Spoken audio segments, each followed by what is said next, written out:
Ito po ang sitwasyon sa ngayon. Ito po yung isang impormasyon na aking nakuha at antabayanan po natin dahil nakakatakot. Ang balita ko, magpapatawag sila ng special session. Itong special session na to, supposedly, para dun sa problema sa Mindanao. Una sa upo sa lahat, hindi na po yan kailangan. Dahil meron na pong sapat na pondo para ayusin at tulungan kung ano man ang napinsala doon sa Mindanao. Hindi na kailangan na magkaroon ng deklarasyon ng Kongreso at hindi na rin kailangan magkaroon ng supplemental budget.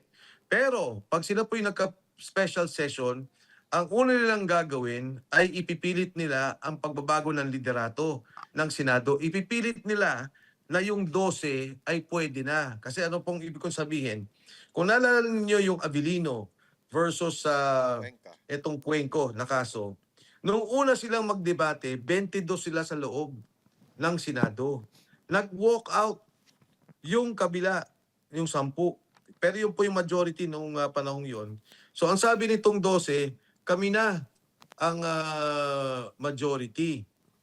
Sorry, 11 po ata sila, pero yun, tama, 12. Ngayon, ang gusto nilang palabasin dito, pag nagpatawag sila, darating lahat ng senador. So siyempre yung isa nakakulong, Senator Jinggoy Estrada, yung isa ay nagtatago, si Senator Bato de la Rosa. Dilalabas may quorum sila 22. Pipilit nila ngayon yung Senate President na sa 12 pa lang ay pwede na dahil ang quorum gagawin nilang ang membership ng Senado gagawin nilang 22 na lang. Kung Mike, anong next na mangyayari? Kaninong blue ribbon ang susunod? Meron po ba o wala? Kayo 'di ba nakausap niyo po si Senator Marcoleta. Kailan po ba ang next na blue ribbon? Ito po ang sitwasyon sa ngayon. Ito po yung isang impormasyon na aking nakuha at antabayanan po natin dahil nakakatakot. Ang balita ko, magpapatawag sila ng special session.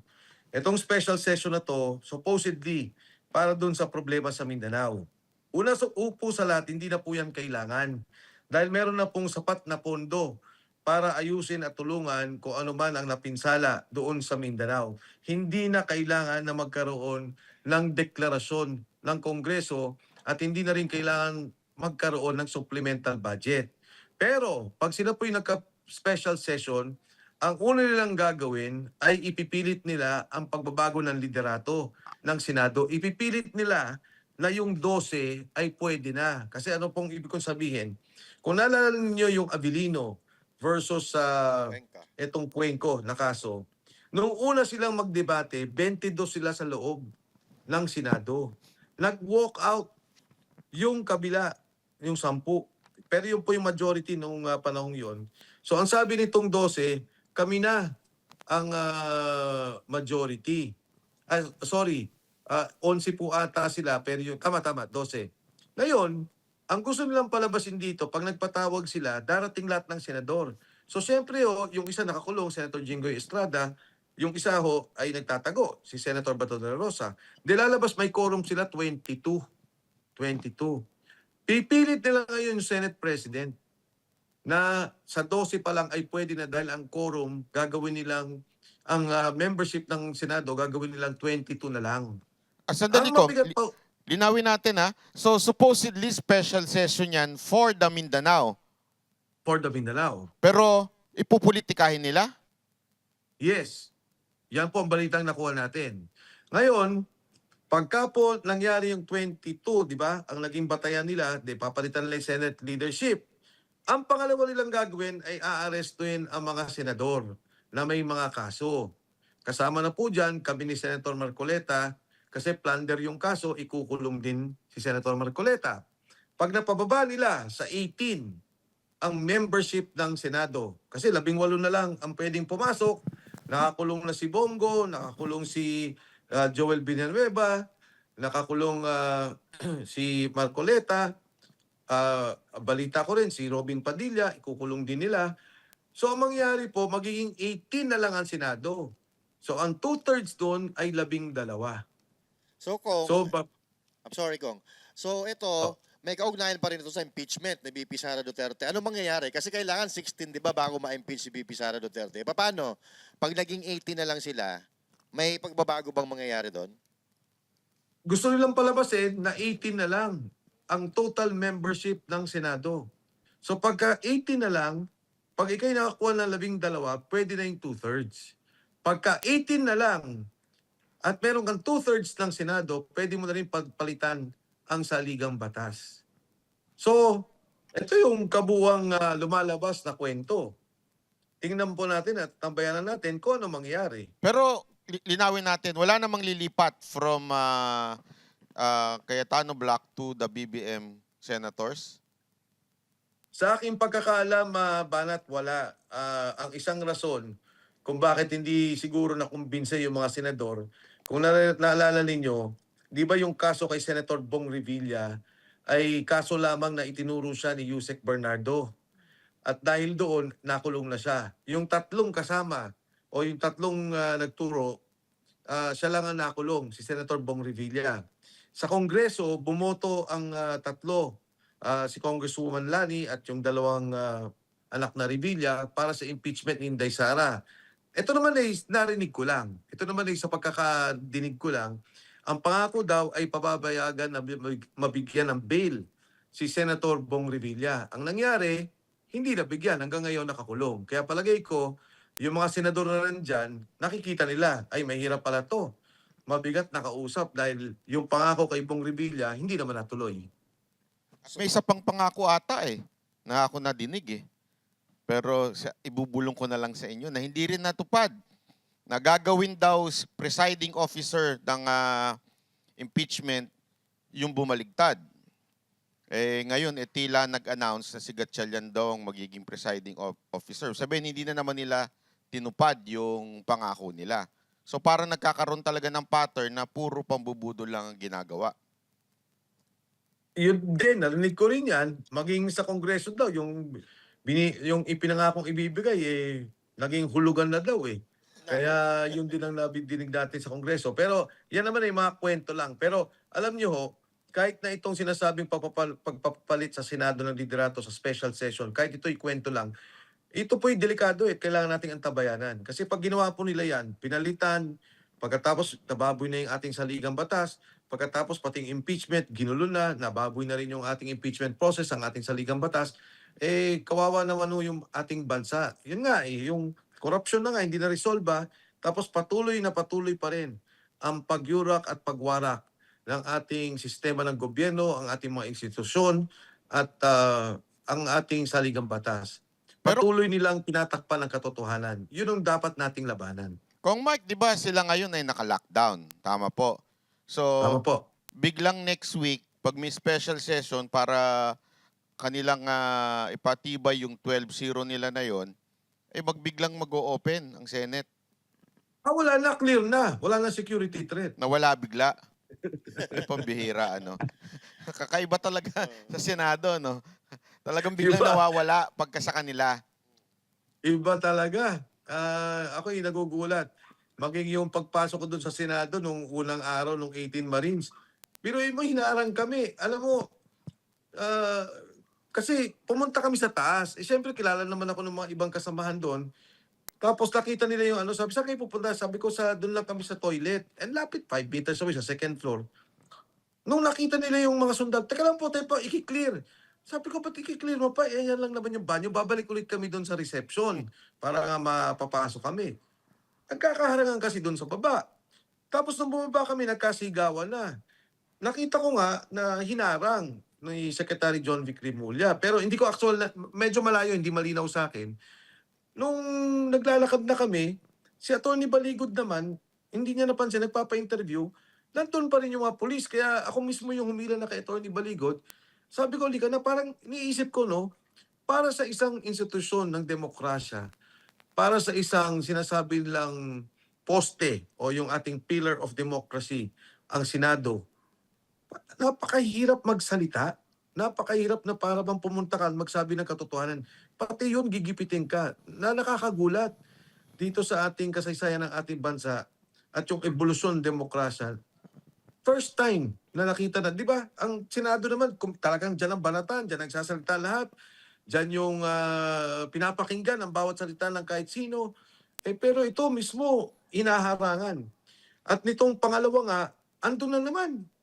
yung mga kapulisan, para harangin sila. At nakita ko yun mismo, na nakaharang yung mga pulis. Na, yun nga ang binanggit.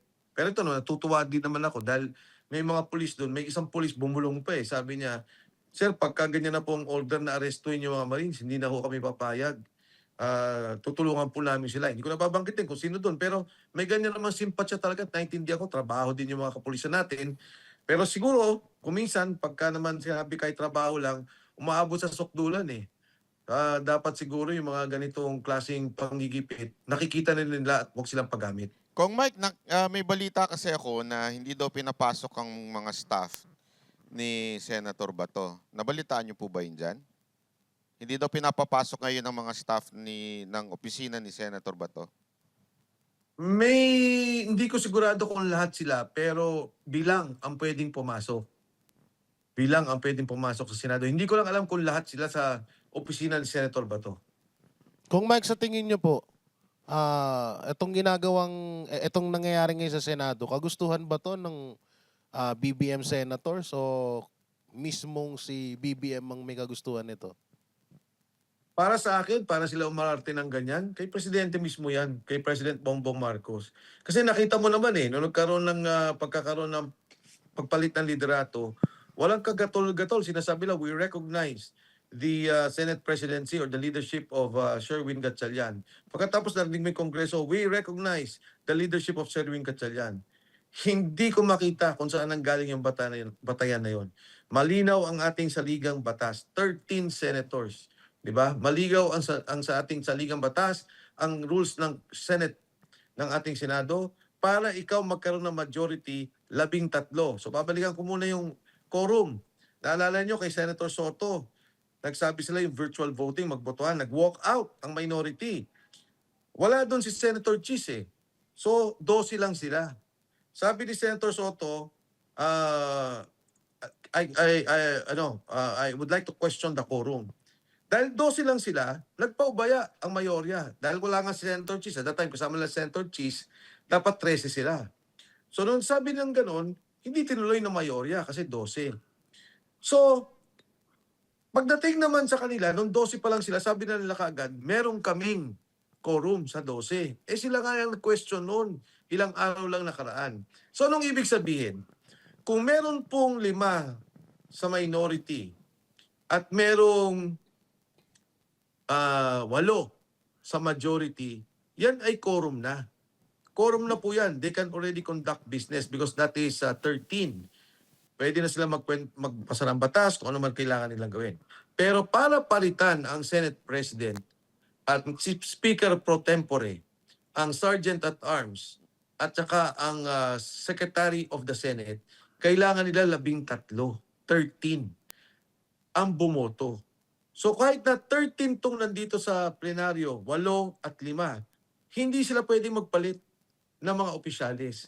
Pero nakita nyo, ginawa nila, nagpalit sila ng Speaker Pro Temp, nagpalit sila ng SecGen, nagpalit sila ng Secretary of the Senate. So talagang mali, kahit saan ko tingnan. Yun lang, hindi ko na kailangan magpalalim pa sa batas. Yun lang rules ng Senado at yung rules ng yung ating konstitusyon at yung rules ng Senado, klaro na. Ang quorum is 13. So sa madaling salita kung ngayon, ang dapat kilalaning Senate President si Senator Cayetano pa rin. Pero Senator bakit Cayetano, pero bakit kanina po parang yung trabaho, yung pirma ni Senator Cayetano, katulad halimbawa doon sa mga sweldo ng empleyado, si Senator Gatchalian ang pumirma. Valid po ba yun? hindi pa yun. Etong ginawa nila ngayon na sinara ang Senado, yung pagpasok pa lang namin, sinara ng Sergeant at Arms, Ah. illegal po lahat yun. Dahil yung po lahat ay dapat nasa ilalim ng liderato ni Senate President Alan Peter Cayetano. Yung sinabi ni Senator Gatchalian na work from home, walang magtatrabaho dito, walang hearing dito. Illegal po yun. Lalo tigit pa yung sinasabi ninyong pagpirma sa sweldo. Dahil yan dapat kay Senate President Alan Cayetano yan. Alam mo kung nakikita ko nga talagang ginagawa talaga din ng paraan. Kasi sabi ni Senator Soto at ang iba pang senador na doon sa kabila, seryoso daw itong threat. Pero ang sabi naman ng NCRPO chief, wala naman daw sila nare-receive. So, mas magaling ba yung, paano ba to? Mas magaling ba yung Intel ng NBI kaysa sa PNP natin? Paano? Paano ba? Di ba yung NBI nga lumusob sa Senado? Yun nga. Baka sila yung threat. Baka sila yung threat dyan. At saka alam mo, ang sama nung biglaan na ganun di ba? For example, ayaw nila talaga yung Blue Ribbon Committee hearing. Mag-a-announce kayo a day or two before ng Senate Blue Ribbon Committee. Kasi pwede naman na magkaroon ng hearing sa ibang lugar. Allowed naman yan. For example, sabihin ng Senate President o ng Blue Ribbon Committee, Sir, medyo sira yung kuryente natin dito, may problema sa building. Pwede ba ako mag-meeting dito sa let's say sa Conrad's? Sabi, sige, allowed. Sana ganun at nag-prepare. Kasi nga, di ba, kailangan mo ng mga stenographer, kailangan mo ng mic, lahat ng physical preparation, logistical preparation, kailangan gawin Pero talagang makikita mo, ginagawa lang nila to dahil ayaw nilang pagsalitain yung mga sundalo. Pati itong away na to. Sabi ko na nga parati, yung impeachment, hindi naman nila kaya yan kung ang batayan is 24 na miyembro ng Senado. Yung pagtapalit ng saligang batas, hindi naman nila magagawa yan Ang magagawa lang nila ay, at ang gusto lang nilang gawin, ihinto ang Blue Ribbon Committee hearing. Hanggang sa ngayon, yan ang ginagawa nilang panggigipit. Kung halimbawa, ngayon, alam natin, umiiwas talaga sila na makapagsalita doon sa Blue Ribbon nila, itong 18 na sundalo, dating sundalo. Pero hindi naman sa habang panahon ay maiiwasan nila at magkakaroon ng pagkakataon na magkaharap-harap talaga. Papaano kung alam naman natin yan, nagko-contempt talaga sila pag hindi nila nagugustuhan yung naririnig nila. Paano yan kung pag kinontempt sila, halimbawa, inimbita kayo, tapos kinontempt din kayo, ano po mangyayari pag ganun? Inaasahan ng mga sundalo yon, alam nila yon. The day before kami nagpunta doon, nabanggit ko na maaari kayong i-contempt, maaari tayong ikulong, maaari kayong ikulong. At ang sabi ng mga sundalo, handa sila sa ganong sitwasyon. Pero kung tatanungin na nagsisinungaling ba sila, wala. Kung may mga itatanong at kahit anong tanongin, kaya ba nila sagutin? Kaya nila sagutin.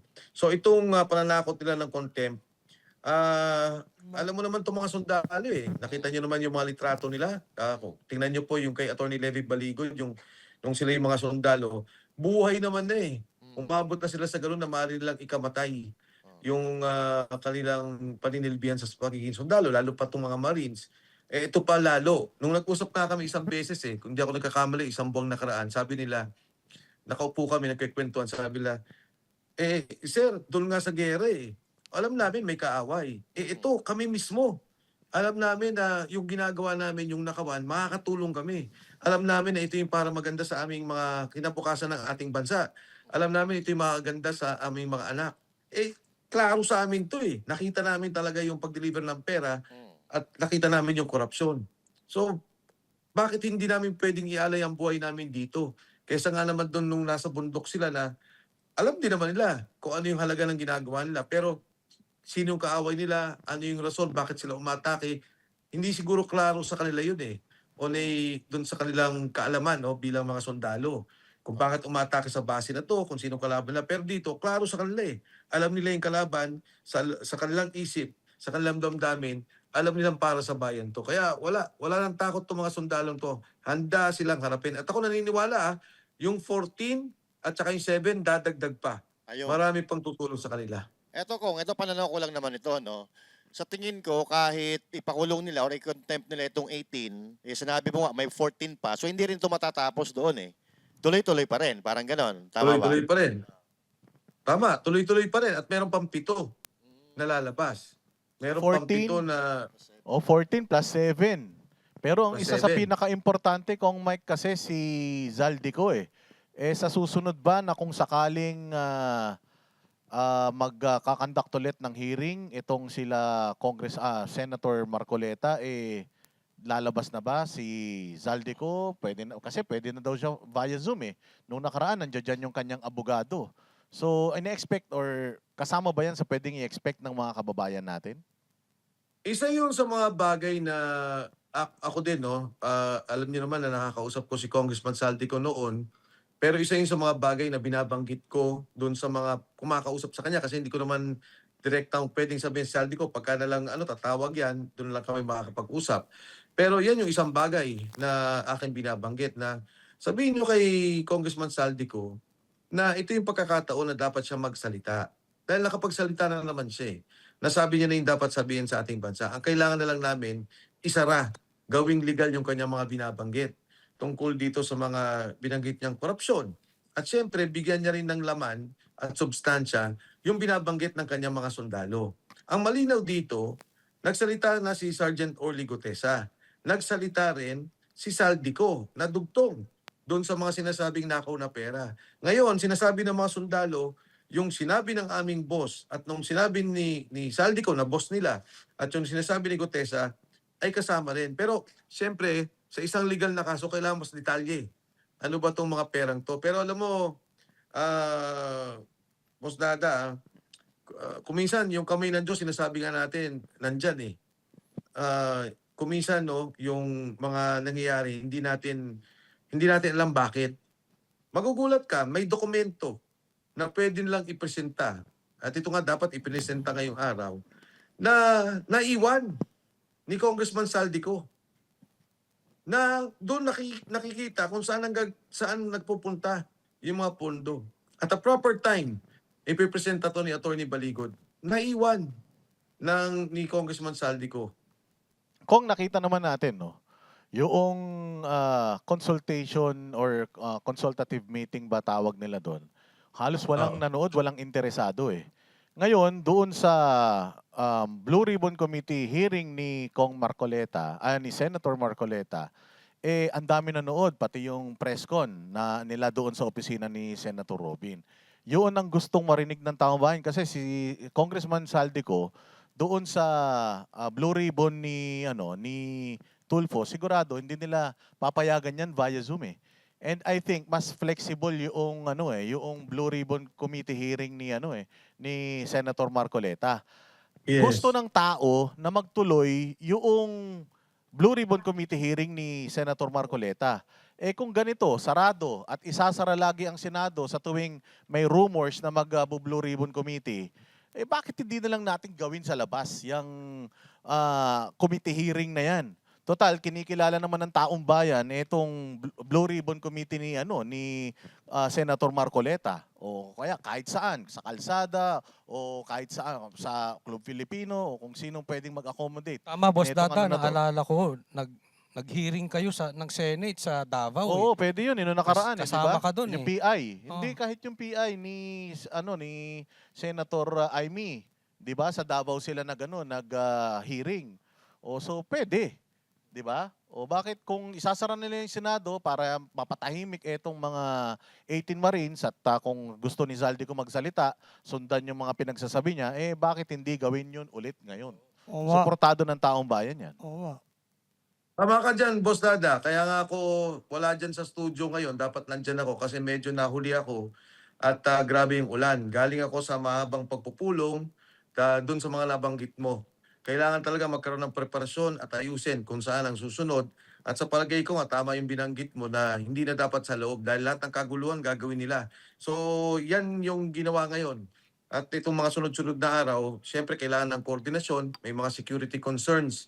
Yung 18 na ating kasundaluhan, yung Brave 18, itong 14 na lalabas, may mga security concerns. At yun yung kailangan namin i-coordinate kay Senator Marcoleta, kay Senate President Alan Peter Cayetano, kung paano aayusin na magkaroon ng hearing sa isang lugar na hindi nila pwedeng gipitin na, hindi na nila pwedeng ipitin at maridinig talaga ng taong bayan. Alam mo, kaya naman yung tao ganyan eh, kasi alam nila itong mga sundalo, wala namang interes eh. Hindi naman to kumita, hindi naman to delikado pa sila ngayon. Yung pagsasalta na sinasabi, binigyan ng pera, puro kasinungalingan, sinisiraan pa sila, may threat sa kanilang pamilya. Di ba nga, sabi ko nga sabi ninyo, ang sindikato, si Saldico, siya ang pinuno ng sindikato. Di ba, tinitira yung kredibilidad ng 18 eh. Sabi ko, sindikato na nga sila eh. Ito na yung bataan ng mastermind. Kumbaga sa sindikato, yung hepe, ito na yung bataan niya. Sabi, ito na yung di-deliver. Anong credibility ang gusto pa nilang establish? Kung ganyan ang kwentuhan, di ba? Kung mga magnanakaw, sabi nga, bank robbery, meron kung sila 12, at yung 12 nagsalita, checkin mo ba naman yung record na mga to? Kung ito'y matino, ito ba'y graduate, ito ba'y good standing, good moral conduct. Sindikato nga sila. Sila yung magkakasama, supposedly, nung pagdadako sa bangko at ngayon nagsasalita sila, iyan ang boss namin. Kaya yan, Boss Dada, gagawin namin yan, yung hearing sa labas, antabayanan niyo po. Siyempre, ang balateros ang nasa front seat ng pandinig Yun. na yan pag nagkaroon ng Yun. hearing sa Oh, labas. baka may Dahil, problema kayo kung sa sa venue. Maluwag yung bakuran ni Coach Oli. Oo, pwede sa kanya. Pwede Oo, kung dito. Saan ba yan? Dito na lang. Malapit lang sa expressway yun. Oh, pero dito na lang kung Mike, pero lahat kami magkakasakit. Bakit? Eh alam mo naman, pag-interview nga lang, didemanda na nila eh. So magkakasakit kami lahat sabay-sabay that time. Ayun. Hindi, Kong Mike, kami na ang unang mag-i-interview doon sa 7.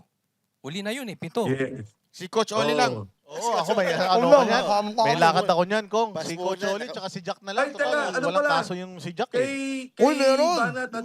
Kay Banat at saka kay Coach, meron, hindi ko alam kung si Master nandun. Nakunan ko kayo ng picture dun sa Department of Justice, pero hindi natin pwedeng ilabas yun Po. Ipo-forward ko sa inyo, nakita ko yung mga mukha ninyo, si Banat nandun sa sulok Pero na-picture ko pa rin, na-video ko. Okay, Kong. Pero kung kung meron ako suggestion. May suggestion ka na. May payo ka. ha? Ending May na, ending na. May payo ka. ha? Kaganyan May eh. nagsuggest na Ito pinakamahalaga ang suggestion para safe ang lahat. Itong lugar na to itong lugar na to, makakapunta si Senator Mato. Makakalaya si Gunggoy. Saan? Philippine Arena. Philippine Arena. Doon ganapin? Sa Kung na lang Philippine Arena? kalapin. Ikaw may-ari? Parang nagsasuggest ka. Nandun naman si Ikaw may-ari, Marcoleta Iglesia. Diba?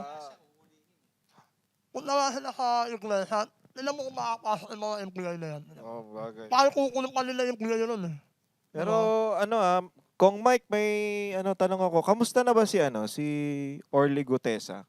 May balita po ba kayo diyan sa Patay kanya? na raw Ako na kung Hindi, totoo yun. May ganong naging report mga 2 months ago ata. Kasi, ito, magandang to Doon sa mga magkakabatch ng Marines, parang ata sila, 300, parang ganyan. Pagka nakita mo yung group chat nila, mga nasa 70 na lang o 100, ganyan. Pinakamalaki na 100. Lahat ng mga Marines, may kanya-kanya silang grupo. Pag tinanong mo bakit? Kasi out of the 300, namatay na yung mga kasama nila sa enkwentro. So, merong mga chat-chat, na group chat, na nabanggit yung kay Sergeant Orly. At nag-worry din ako doon. Pero mga 2 weeks ago ata, kung di ako nagkakamali, nagpaabot ng mensahe na wala namang problema. Hindi mismo si Sergeant Orly, yung isang mista niya na nakakausap. At ligtas naman siya sa ngayon. Wala siya sa Metro Manila. Ang pagkakaalam ko nasa probinsya. Pero ligtas naman, which is the more important thing. Pero yun, kaya nga yung binabanggit ko lang yung mga group chat kasi kagabi lang may mga kwentuhan ako mga sundalo. Parang masakit sa kanila yung sinasabing, huwag nyo silang tawaging ex-Marines. Kasi sa mga Marines pala, once a Marine, always a Marine. Hindi mo pwedeng isantabi o hindi mo pwedeng babuyan na wala ka na, hindi ka na sa service, hindi ka na Marine. Pangalawa, yun nga, tuloy-tuloy yung mga chat groups nila. Kaya sila mismo, yung mga klase nila, nag-uusap-usap. At doon ko rin nalaman na kuminsan nga, almost yung nagsimula silang 300, humigit kumulang 1/3 na lang ang mga natitira. Dahil din sa kanilang enkwentro, pagsisilbi sa bayan, yung kanilang pagiging sundalo ng ating bansa. Kung Mike, kung once ay Marine, will always be a Marine. Ang tanong once an adulterer, will always be an adulterer. Ako, sino ba dyan sa Banateros ang pinagsasabihan mo, Boss Banat? Wala dito, nasa may Pasay. Ganun ba? So, Kong Mike, anong masasabi ng 18 Marines doon sa binansagan silang kargador? Alam mo, nung tinanong ko sila, sabi nila, sir, tanggap naman namin, sisiraan talaga kami. Pero ako sa akin, ako yung nasasaktan para sa kanila Kasi alam ko yung sakripisyo nila, nakikita ko yung sitwasyon nila. Kailan lamang, nag-anak ako sa binyag doon sa dalawang Marine, na yun, syempre, binuin mo, nag-anak sila sa binyag, pagkatapos, lalayo ka sa pamilya mo dahil kailangan nakatago din sila. So, hindi simple yung pinasok nila dito. Talagang sakripisyo din talaga sa kanila. Kung Mike, i-summarize natin kasi mukhang lahat ay ginagawa na ng gobyernong ito para kayo ay discredit at wala din tayong makasamang kakampi. Ang taong bayan na lang ang kakampi natin dito. Bilang parte ng Rage Coalition, kailan ba uli magtitipon-tipon ang taong bayan? Nag-usap kami ng ating ang aming pinakapinuno diyan, no, si Mayor Baste Duterte, and yun nga, nagkaroon din siya ng issue sa Davao. Kung nakita ninyo yung nangyari sa kanila doon sa issue ng basura, parang ginigipit pa mismo yung kanilang lokal na gobyerno sa ilalim ni Mayor Baste. Talagang wala, lahat ng pwede nilang isipin at gawin para gipitin ang mga kumakalaban dito sa korupsyon at mapapanagot ang mga nagnakaw ay ginugupit ng gobyernong to. Ang sabi ni Mayor Bastig sa akin, once na bumalik siya, sabi ko, Mayor, maraming nag-iintay na gawin na natin yung...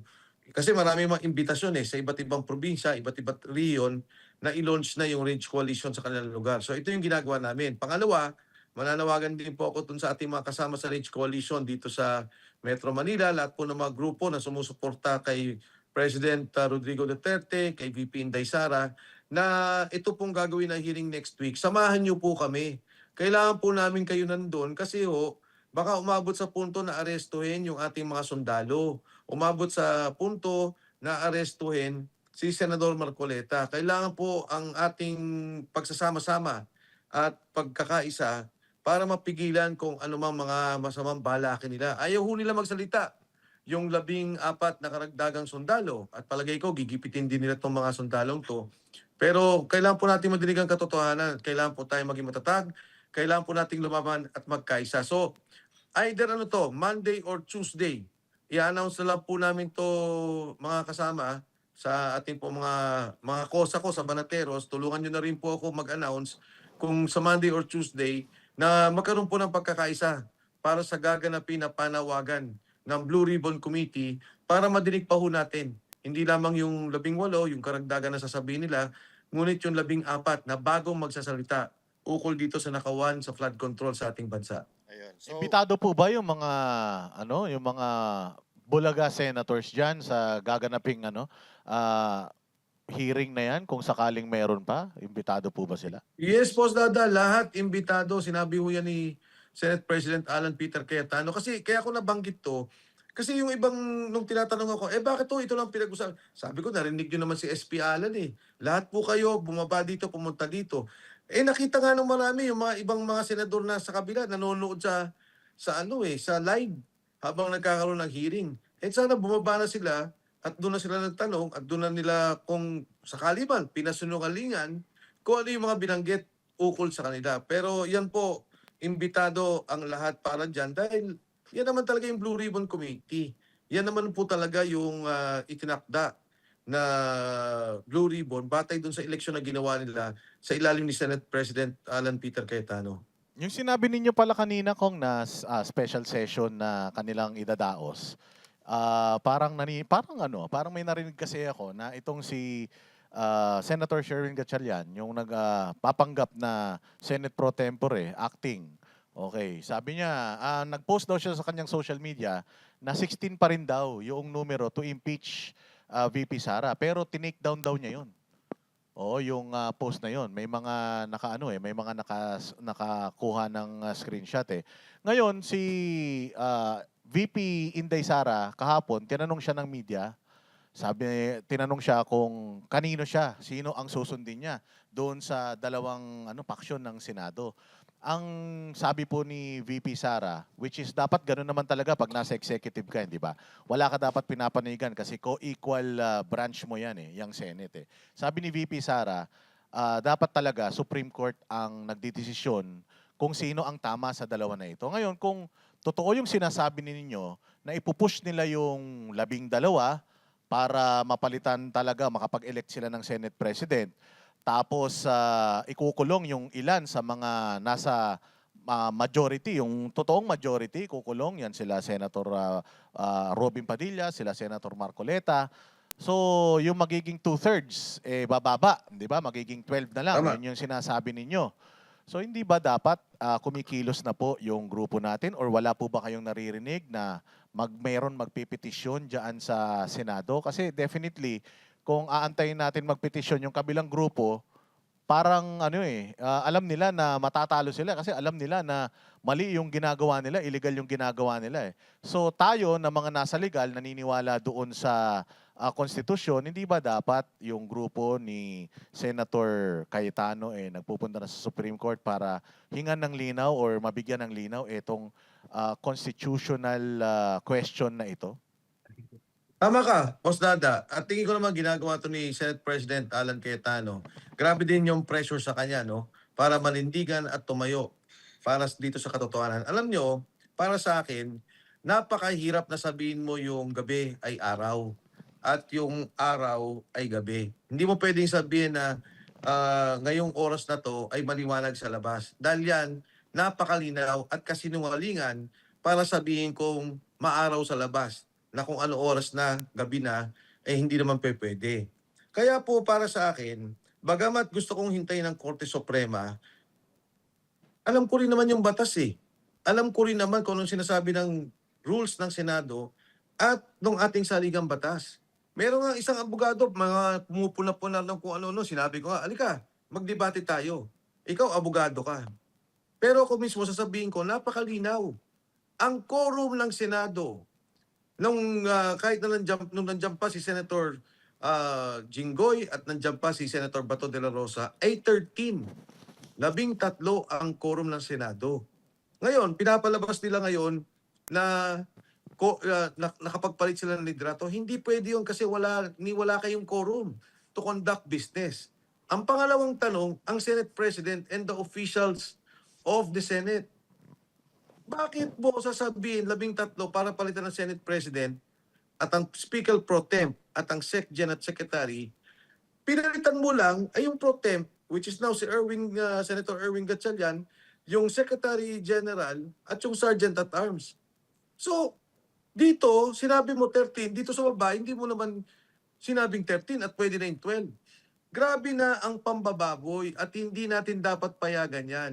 Hindi pwede na yung ginagawa nilang kamalian ay tatakpan nila ng legal cover. Tatakpan nila ng illegal na pamamaraan. Katulad nito, yung kay Senator De La Rosa, hindi nagdesisyon ng Korte Suprema. O ang ibig bang sabihin, mali yung kay Senator De La Rosa? Hindi. Kailangan pa rin siyang lumaban tungkol dyan. At yun nga, di ba nananawagan tayo sa Supreme Court, magdesisyon kayo kung legal o hindi ang warrant ng ICC at pag-aresto kay Senator De La Rosa. Dahil pagka hindi, nagkakagulo ang ating bansa at ito nga nangyayari ngayon. Yun, may petisyon yun na malinaw na isinumite sa Korte Suprema. Ngayon, kailangan mag-assert ni Senator Alan Cayetano at ginagawa naman yan. Kaya kailangan natin silang tulungan. Kailangan natin silang tindigan. Ako, hindi ako maghihintay ng desisyon ng Korte Suprema.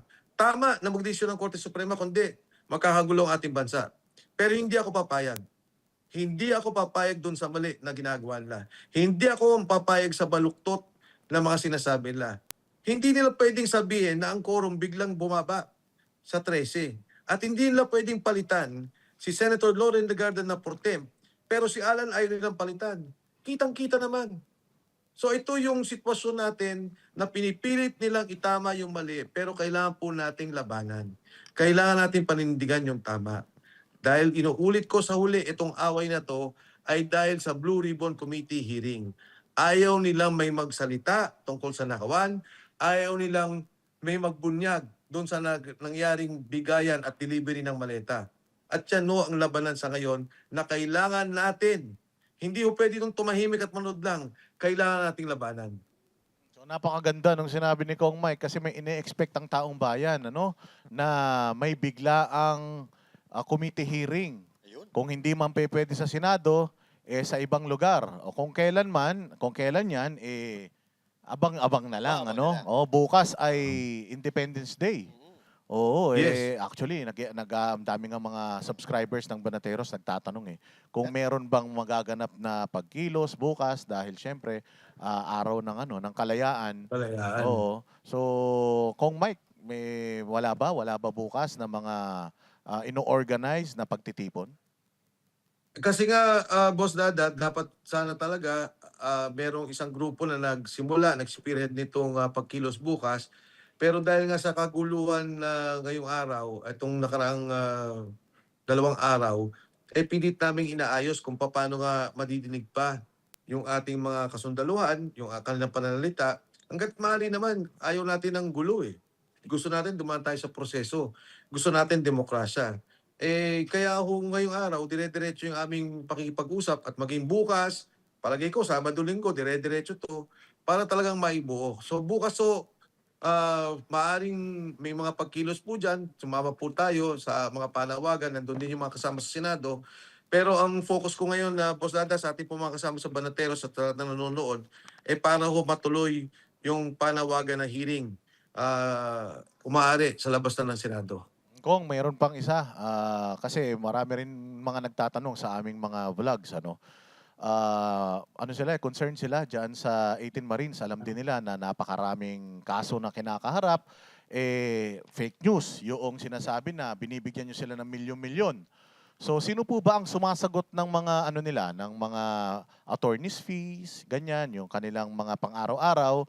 Alam naman natin, hindi naman malaki ang sweldo ng mga ano, ng mga Yes. ex-military natin. Marami din po kasi kaming mga followers na gustong magpaabot ng tulong. Oo, para Yes. dito, para maipakita daw nila yung kanilang suporta para hindi naman panghinaan ng loob etong mga 18 Marines. Pwede nyo po bang sabihin sa amin kung saan pwedeng tumulong, kanino pwedeng ipaabot, para kung sakali, pwede naming i-announce kasi kami Banateros, ayaw namin tumanggap eh. Mas gusto namin Tama. sana diretso na lang para wala tayong problema. O kung Yun nga. kung meron man. Nang yun nga nangyari, Boss Dada, nag-usap-usap kami ng mga sundalo, sabi rin nila, ayaw din nilang humawak. So sabi ko, sige, ano yung agreement? So si Attorney Levy, magbubuo ng isang account na para dun lang papasok lahat ng tulong. Bukas ko ho makukuha sa lahat po ng gustong tumulong. Talagang ang daming tawag, ang daming mga messages na tutulong dito sa 18 Marines. So bukas po, makukuha ko rin po yung account na yan at yan po ipopost ko at hingi din ako ng tulong sa Banateros para malaman ng tao kung saan sila pwedeng magpadala. Tapos sabi nga ni Attorney Levy, magkakaroon ng para talagang posting kung magkano, kung sino nagpabigay, kung ayaw magpasabi ng pangalan, wala namang problema. Pero yung iba po, pwede naman talagang i-post para malinaw ho sa lahat. Walang taguan. Doon sa katanungan mo, Basdada, sa legal fees, of course, andyan si Attorney Levy Paligod. Yun naman po sa pang-araw-araw nila. Nandito naman po ako, nakalalay din sa kanila. Pero talagang kapuso talaga. From day to day din naman ang existence ng ating mga kasundaluhan at believe din naman ho ako sa sakripisyong ginagawa nila. Tsaka maganda yung sagot mo kung Mike doon sa sa isang interview sa'yo. Na ano bang masama sa tumulong kung tinutulungan mo sila? Hindi ba? Opo. Pero hindi totoo yung sinasabing ganung kalaking tulong na parang sinasabi binabayaran mo sila para mag-destabilize or magsinungaling laban sa gobyerno. Yun ang katotohanan, yung parang sabihin na parang ginawa nila kay Orly Gutese eh. Yung sinabi nila na sabi nila magsalita ka na pinangakuan ka ni Senator Marcoleta at ni Mike Defensor para ikaw ay magsalita. Ganon din ang ginagawa nila dito na may kapalit yung kanilang sasabihin. Wala pong kapalit. Wala pong kapalit yan. At talagang nung huli ko na lang nga nakausap yung mga Marines na yan, the day before, the day before ng Club Filipino, mabilis na pakipag-usap, pero yung mismong nakaupo ko sila nung pagkatapos ng press con, doon ko lang sila nakikwentuhan. And talagang ako tumutulong. Kung anong pwede kong itutulong at itutulong ko. Pero yung may kapalit, wala ho. Kong Mike, last question po. Kanina nabanggit ninyo, meron ding tumanggap ng nagpapadeliver din ng babae dito sa lower house. Ang hilig mo talaga ko sa talong ng babae Oo, wholesome ka O, sige, Hindi kasi sige. yan ang interest ngayon sa social media. Babanggitin din ba nitong 18 Marines o nitong 14 Marines kung sino dito sa lower house o sa mga congressman ang nakakatanggap? Dugtungan ko na rin lang. Hindi, baka mamaya meron din nagpapadeliver ng lalaki naman dyan. O, Yun ang yun ang parang gusto nating abangan kung meron baka driver. Oo, pwede. Di ba? Actually, Coach, hindi ko alam yung kwento sa Kongreso, pero nakakatawa din yung mga kwento nila eh. Pagka pinakinggan mo, talagang Kasi nga, di ba, never ko narinig yung doon magpapapunta ng babae sa Kongreso. Yun, nadinig ko sa kanila. Hintayin na lang po natin sila magkwento pag nagkaroon ng Blue Ribbon Committee hearing. And kasi siyempre si Saldico, congressman, chairman ng appropriations, siguro madalas sila nakikita, nag-uusap, may mga ganitong bagay, hindi ko alam. Pero yan, makikwento po yan ng mga sundalo. Ayun, Kung kinuwentuhan ako, coach, wala akong alam. Kung sa lalaki o sa babae, hindi ko po alam in fact, nung kunento nila yung Congress, hindi ko na po inalam kung sino yung mga nakaupo dun eh. Kung sino yung mga kasama sinong kasama mga congressmen. Binanggit pa nila yung mismong room. Kaya magugulat ka, sabi ko dun sa room na yon. Pwede ba yun? Sabi nila, sir, malaki naman yung kwarto namin dun eh. Sabi ko, oo nga, malalaki nga yung mga kwarto dun.